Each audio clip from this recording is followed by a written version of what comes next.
Today I'm going to be making Copycat Iced Lemon Loaf. Hi everyone, welcome to my first YouTube video. My name is Nina and on this channel we're going to be doing a lot of baking. So let's get right into it. Today in this video I'm going to make copycat version of Starbucks Iced Lemon Loaf. You know that $5 lemon loaf that's just sitting there? I'm going to try to make it better.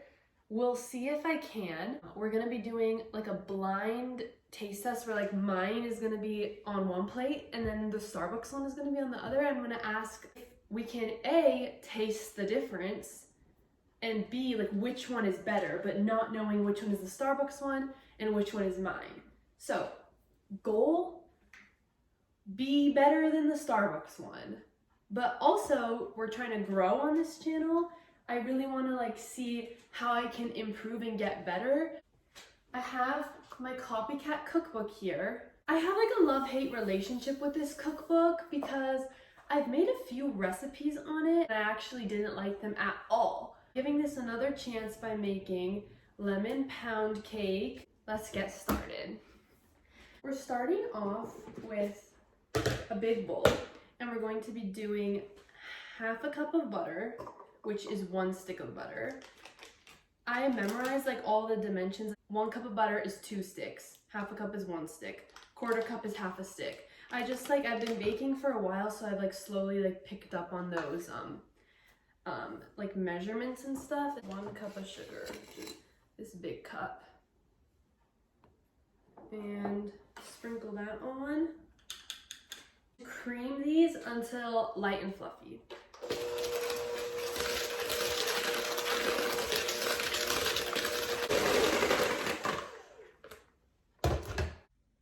Okay, I've been beating for about like 2 minutes now and you can see it's lighter in color and it's nice and fluffy, like little snow pieces.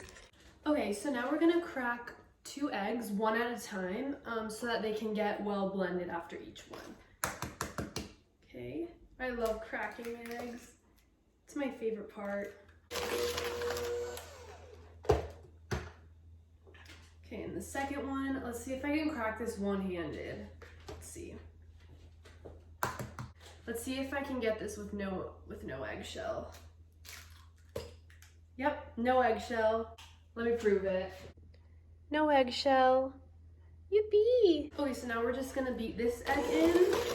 It looks nice and smooth and pretty nice and smooth. Yeah, I'm happy with it. Let's do extracts first. So we have vanilla and lemon extract. So for the vanilla, which I love the smell of, but did you know it tastes bad? Vanilla, half a teaspoon lemon. You do not ever want to add too much of extracts because it makes what you're making taste artificial. That's why you usually use lemon juice, lemon zest.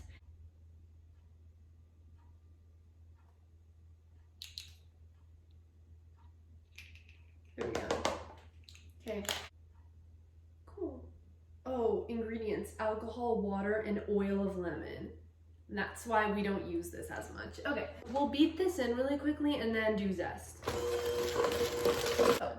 Now let's talk about the lemon situation. I was really excited to talk about this. I do have a friend who has a beautiful and like lucrative lemon tree. We used to have one, but it stopped giving lemons.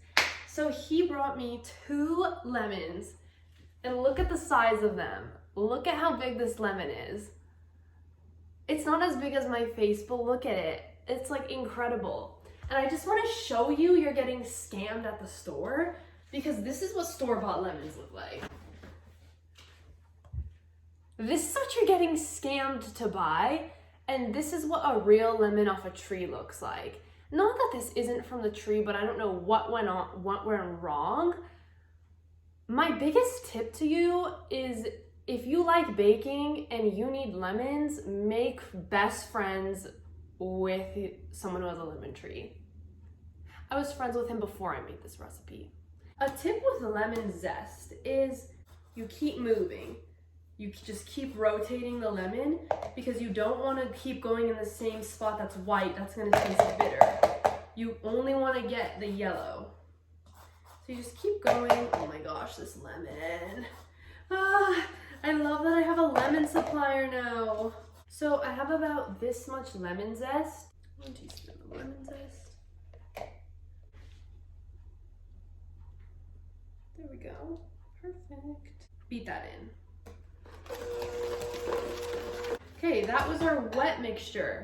Now we move on to the dry mixture. We have flour. That was 1 cup, and then now I'm doing 3/4 cups.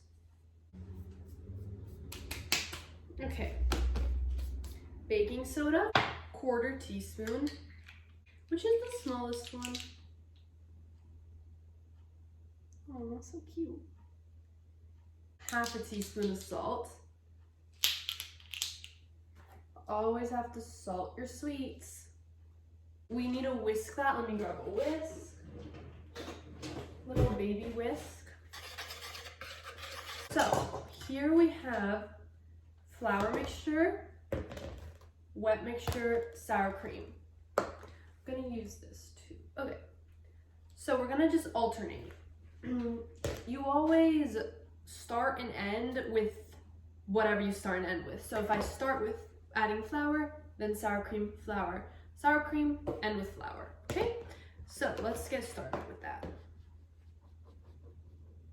I added just some, just like by hand, like you don't need to measure it, of the flour mixture, and I'm gonna beat that in. Oh, important tip, don't overbeat, because at this point when you're dealing with beating flour, if you over mix it, it's gonna be a tough like cake or whatever. We're making pound cake. Flour has gluten, and the more you beat it, it like causes the gluten to like get activated, and it's gonna make for like tougher things. So when we get involved, like when we're beating the sugar and butter in the beginning, you can beat as much as you want. But when we get flour involved, you have to only beat until like just mixed and moistened, and I'll show you like when we know it's ready. Okay, so I just kind of mixed in the flour, so like this is what it's looking like. You can see that there's still some clumps, but the flour is pretty just like mixed in, but it's not mixed in all the way, which is fine because we still have a lot to go. Now some sour cream, more flour, leaving some to end with though.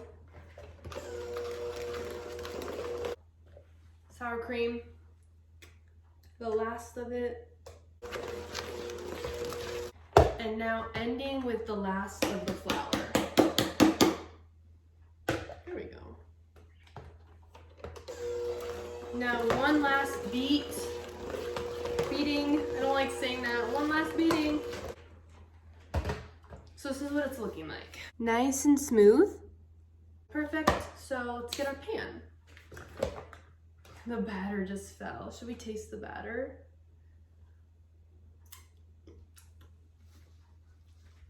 It tastes so good. I always taste my batter. Every single thing I make, I taste the batter, because sometimes that like lets me know if it's actually like the recipe's gonna be good. Because if it's good raw, it'll be good baked. So I just have some cooking spray, and we have a loaf pan. This is just a 9x3 or something. You can use 8x4, whatever. Oh my god.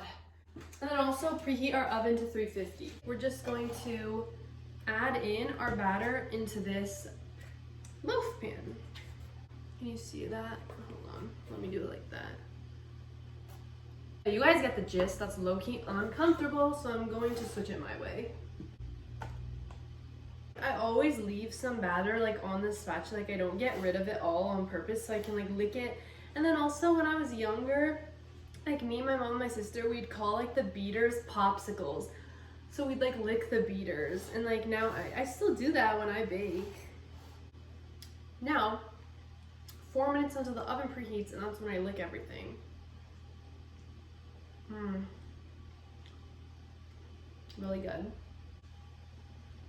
Popsicles.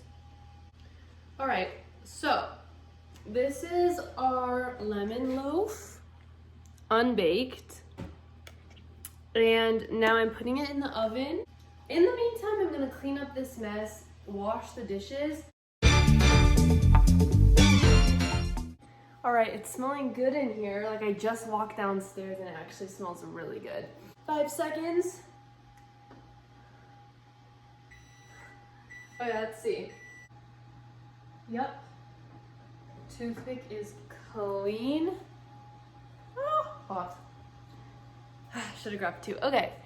And this is the pound cake. That looks really good and it smells really good too. Oh my goodness, that looks good. Time to make the glaze. All right, so now let's make the icing. 3/4 of a cup of powdered sugar.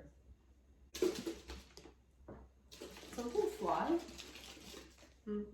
Okay, tablespoon of lemon juice, okay? That's my lemon juice. And then 1/2 teaspoon of lemon zest from the humongous lemon we made earlier. We zested earlier. You can sprinkle some on top, which might be pretty. Okay, I'll save some then for that. All right, now we're going to whisk this. And you'll just want to whisk it until there's no more clumps of powdered. Oh, I forgot to wear my apron during this whole baking session. Next time. So this is the glaze. So this has to cool, my pound cake, and in like 10 minutes or something, I'm gonna just put it on a wire rack because wire rack actually helps what you baked cool faster, because right now when it's sitting in the pan, there's heat just at the bottom of the pan. It's never gonna cool. But when you put it on a wire rack, there's holes at the bottom of the wire rack, which releases heat. And so it can cool faster. And then I'll ice it. I'm not sure if I'll record icing it, but I'll record the final product.